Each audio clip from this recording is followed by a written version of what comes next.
Hello everyone and welcome to another devlog video for the procedural city generator. Today I am super excited to show you guys what I've been working on since I came home from my break, and that is a prop system for the roads. Now we already have a system that spawns props along roads, and that is based on specific city zones. So this is more about targeting specific roads and adding that additional detail per road that has nothing to do with the zone. Very similar to what we have for buildings and the plots that I've shown before. So very similarly, we want to make sure that we can spawn two types of props. We want to make sure that we can spawn spline meshes along the spline, which makes sense, and obviously individual static meshes or blueprints along the spline. So the first thing I'll show you guys is I have this road selected here, and if I go to the details panel, you see that we have a brand new section called props. If we expand it, you can see that we have two options here. We have a spline prop list and an edge prop list. And we have, just like on the other systems, a boolean whether we want to spawn the spline props or the edge props, and a cool new option which is pick one random spline prop from the list. So right now I'm going to enable this, and we can see that we have a left rail that is spawning along the spline. Pretty simple here. And let's go ahead and expand the options here. You can see that we have three different options, but right now I disabled the other one so we can focus on just one. Per prop rather, you have a boolean which is enabling or disabling whether you want to spawn the prop. You have a static mesh, you have the bounds, as you can see here, and then you have a scaling Y and Z. So I'm going to zoom in here a little bit. If I have a scaling Y, that means the width. You can see that I'm changing here the width of the spline mesh, and Z is going to be the height of the spline mesh, so you can see here. We also have some rotation stuff that I think I will probably remove because it doesn't really make sense for spline meshes. We have a global % chance to spawn, and that is whether this entire prop will spawn or not. So let's make this like a 50% chance to spawn, and if I change some settings here, you can see that sometimes it spawns and sometimes it doesn't spawn. But we also have a chance to spawn individual segments. So based on the X value or the length of the mesh, which is in this case 1500, we are dividing this entire spline road into segments of 1500 units. So if I change the individual % chance to spawn to something like 0.5, you can see that some segments will spawn and some segments will not spawn. So 0.7, you can see that we have a little bit more, but it's clearly random. So it doesn't make sense for a rail because you probably want this to go all along the road, but if you have any other type of prop, you can add some randomness by changing some of the % chance to spawn here. Floor offset is pretty self-explanatory. Just kind of offset it from the floor. And then the edge offset is the distance between the center of the spline, with negative being left and positive being right. So if we have like negative 500, you can see that we have the rails a little bit closer to the middle. We also have an option to spawn on both sides here. And it basically takes this edge offset and takes the negative and positive values and spawns two contiguous spline meshes using the same static mesh. Doesn't really make sense in this case because the right side should be flipped, right? But again, it depends on the type of prop that you're using. The other really cool thing, and it's taking me a little bit of time to figure out, is curve detection. When I was on a break, again, I do this all the time, I'm looking at the roads and I noticed that depending on the curvature of the roads, certain things will be available, right? So for example, if I have a curve, I'm going to show you kind of a picture here for reference. If you look at this picture here, it says random road. You can see that on the edge of the roads, when there's a curve, you do have the railing on the outer edge of the curve. And that is, if you're driving, You probably don't want to fall down the cliff here, so obviously it makes sense that we are adding this rail here. So this is something that it would be great if we could do it programmatically, because again, it makes sense. Which is exactly why I have this option here called curve options. So if I expand here, you can see that we have a separate struct with a bunch of different settings. We can clearly see that we have an option to only spawn on curves, and if I enable this, you'll see that this disappears because this is a straight road. Then we have a value for the yaw, which is the minimum yaw value that we will consider as a curve. And this can take a little bit of time to figure out, but this is basically the magnitude of the curve. The smaller the value here, the more permissive it'll be as far as detecting a curve, and the higher value it will be, the more aggressive the curve. So let's go ahead really quickly and just add a curve here because it's all straight. So if I'm just going to duplicate here, I'm just going to move it to this side. Oops. And I'm just going to make this straight. And as you can see, as I am literally creating the road, you can see that because now we have a curve, we are now spawning the rail automatically. And not only are we spawning the rail automatically on the curve, which we're detecting, we are only doing it on the outer side of the curve, which again matches the picture here. We don't want it on the inner side, we want it on the outer side. But you can change that. So you see that we have spawn on outer curve, which is going to be obviously, if we're going to the right, it's going to be the left hand side, and if we're going to the left, it's going to be the right hand side. Or we can do the inner curve as well. So let's go ahead and spawn on both sides just to show it. And now, even though we're spawning on both sides, notice that the right hand side doesn't spawn because there's no outer curve on the right hand side. But if I click on spawn inner curve, now the right hand side is spawning on the inner curve that we've just detected. And of course I can toggle the inner and outer curves at will, as you can see here. So now we only have the inner curve, and you can see that we're only detecting that. So a lot of flexibility when it comes to curves. I'm really happy with this because this is something that you don't technically see quite a bit. You would have to do this manually, but now that we're detecting curves, you do have that option and gives it a lot more realism.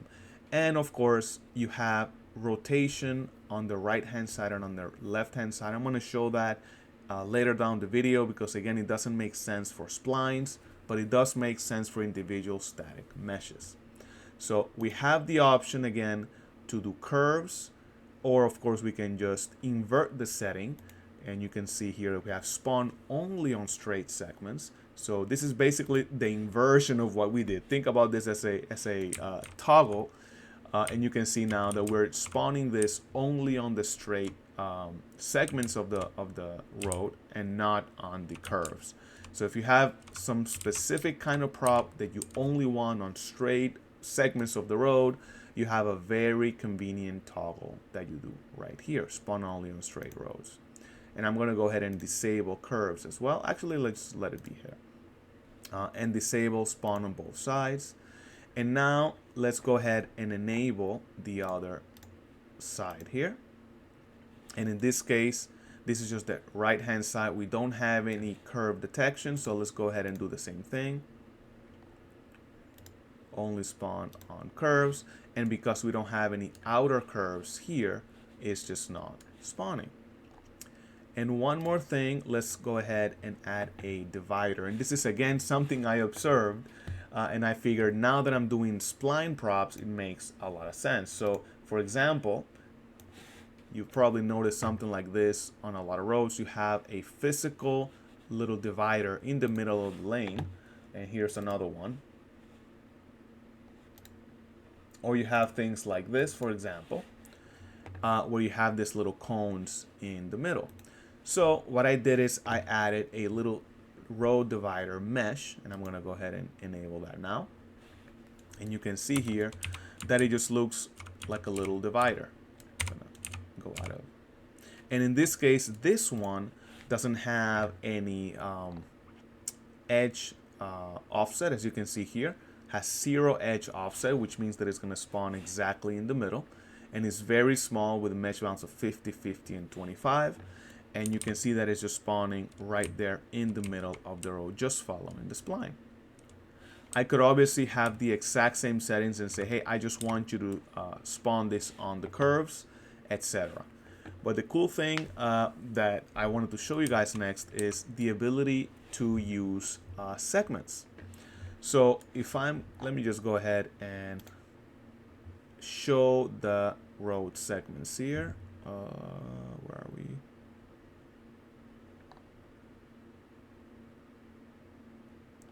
Right there. Show segment numbers. And if I go out of game mode, you can see that we have these numbers here. These are the actual road segments that relate to the actual road mesh. And I have the option now to spawn specific items within specific segments. And again, this is useful because you may want to, for a specific road, have a divider only on a specific section of the road. So let's say that you're building this road and you want to have the divider between segments 1 and 7, for example. Then what you can do is you can come here specifically to the props. We're going to go specifically to the divider, and right here at the bottom, spawn segments. We're going to do segment 1 to 7. And as soon as I do this, you'll notice that only between sections or segments 1 and 7, we're actually spawning our divider. Another really, really cool thing. Not only that, but you can actually have several segments. So you can put a comma here, and we're going to do segments 12 to 18, for example. And right there, you can see that now we have 12 to 18. So you can add as many segments, and a range is used with a little dash. So you add a range, and a comma is a separate segment. So we can do as many as we want, and I'm basically parsing the string. So we can say, hey, I want 1 to 7, 12 to 18, and let's say 37 to 43. And you can see that it appears right here. So a lot of customization. Those two features, the curve detection and the segments, I think are gonna be very, very useful when you're building your roads and you have very specific needs for your props. Again, the prop system for the zones is more of a generic props, everything along the roads, parked cars, etc. But if you really want to customize a specific road based on your city, this is when you come into the specific prop system for the road. So we have curves, and we have segments, and obviously we have all of the general settings here as well. So now let's go ahead and look at the other category, which is the individual props. So right now we have edge prop list, and I have a sign, which is a curve sign. Again, if I go back to the picture, notice these signs here. It's just like a little arrow, and you can see another example here. When you have a curve, usually not only will you have the little arrows, but sometimes you'll have the railing.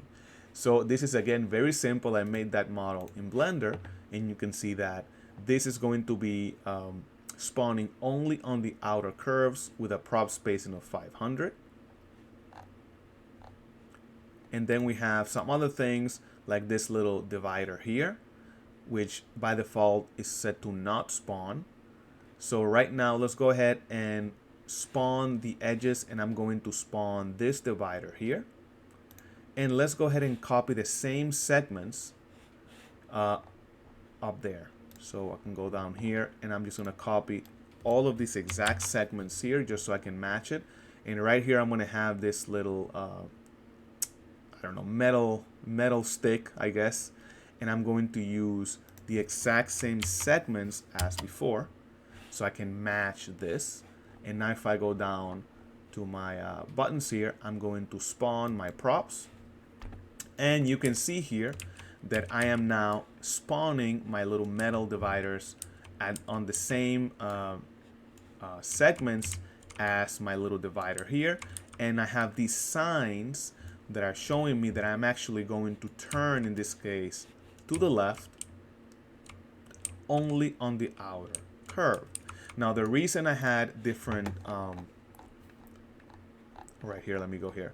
The reason I had different rotations is because if I have to spawn this on the right hand side, we have one rotation. If I have to spawn them on the left hand side, I have another rotation. So let me explain. Let's see that I wanted to do this on the inner curve as well. Let's say that I wanted to do both inner and outer curve, which doesn't really make sense. But let's just see if I wanted to do that. You can see that I have different rotation between the outer curve, which is kind of pointing this way, and the inner curve, which is pointing that way. But again, depends on the type of prop that you are spawning. I am including these by default. This is again a very simple model that I created in Blender, and that is because again I want to show you guys kind of the reason why I'm adding all of these different options. So again, all of this is automatic. So once you set up specific settings for your roads, you can easily just go ahead and spawn them. You can see that the curves here, we have dividers and we have segmentation. There's some other things that you can do as well, and I'm just going to come here to this example that I was playing around with, and I'm going to remove the props here. But right here you can see that we have also dividers. Not only looks like they're segmented, but actually they're not. What they're doing is they're detecting crossroads here, and they're detecting perpendicular roads. So these settings are the same for spline, meshes, and individual props. But in this case, for example, for this one, let's go back to the divider here.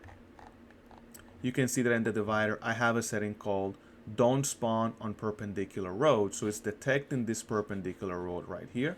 If I remove this,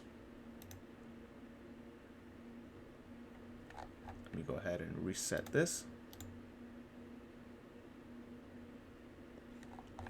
Oops, and can spawn on crossroads because it just happens to be crossroads as well. You can see that this is kind of the default settings here. You have this divider all around, but because we have these crossroads here, you can actually say, hey, I want this to also spawn on the crossroads. If you disable this, which is by default, it'll automatically detect a crossroad and then will not actually spawn or generate along the crossroads. If you have a perpendicular road, which is in this case they're the same exact setting will do the same. Don't spawn on perpendicular roads. It'll actually trace left and right, or depending on the offset, left or right, and will not spawn. So again, this makes sense. If you have a crossroad here, a connection, you obviously don't want this divider to cover the road as you're trying to drive, if you're driving here, to the left or to the right. And the same thing for the splines. You can see that here we are covering just the curve. So if I go back here and I spawn my props, and I'm going to disable this one right here for now, because that's going to be the last thing I show you guys. I'm just going to spawn my props. You can see that in this case, I am spawning the signs here only on this curve. And notice that because the curve here, the value of the curve is more aggressive compared to the rails, I'm only spawning this in the more aggressive part of the curve, which again is really, really interesting, because here you can see that I have a value of, where is the curve, 20. But if I look at the rails, for example, the value that I have for the rails is 15, the yaw. So you can obviously play with these values as well. The last thing I want to show you guys is, what if I wanted to spawn a prop on a specific segment or on specific segments? And again, think about this as a speed bump, which is kind of the example that I thought about. So I'm going to remove all the spline meshes here first, and I'm going to remove the props just so I can show you guys what I'm talking about. And just for now, let me show you the last part here. I'm going to disable this, and well, this is disabled, and I'm only going to enable the speed bump, and I'm going to say this is a speed bump mesh, and I only want it on specific segments. So let's say that I have this crossroad here. Let me just go ahead and show the segments here. Oops, segment numbers here. You can see here, and I want a speed bump to be right here before the intersection because I want to force people to stop. And I can say, well, I want it between 5 and 6. So I can come here to the speed bump, and actually already did this because I was testing 5, 6, 9, 10, 12 to 13, and 17 to 18. So you can see that already I have the segments because I was again playing around with it earlier. And I have an option saying spawn only one object per segment. So every time you get to the segment, only spawn one object. And if you have this enabled, it'll actually take the average location and try to spawn it in the middle. Enough talking. All that means is that when I spawn my props, you can see that I'm spawning a speed bump in between 5 and 6, 9 and 10, 12 and 13, and 17 and 18, which is exactly what I had here. But what that creates is that now on the crossroads here, I have a speed bump for vehicles that I can spawn right there. So let me go ahead and remove that, and now let's look at the final result one last time here. I'm going to enable all the different props here. So that's enabled. This is enabled, the signs. And I got the other ones here.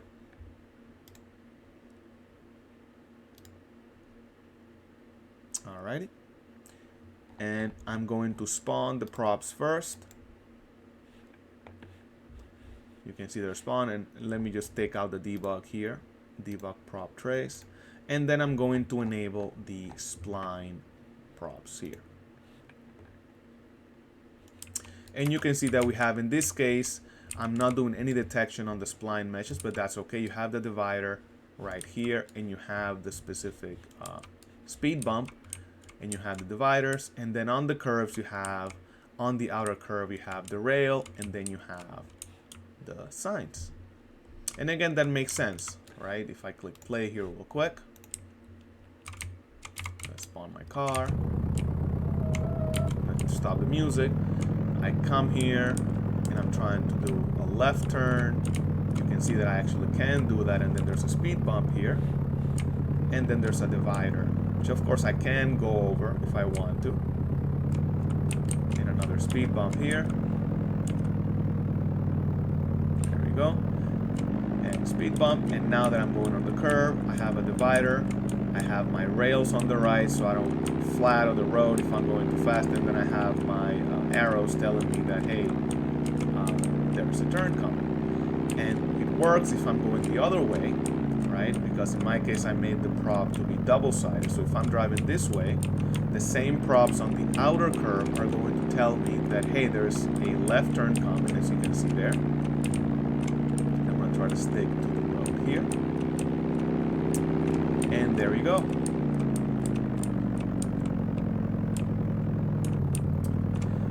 So that is pretty much it, guys. What do you think? I am super excited because I think this is going to allow you guys to have a lot more detail on your roads, and is going to allow you to specify how you want specific roads to be.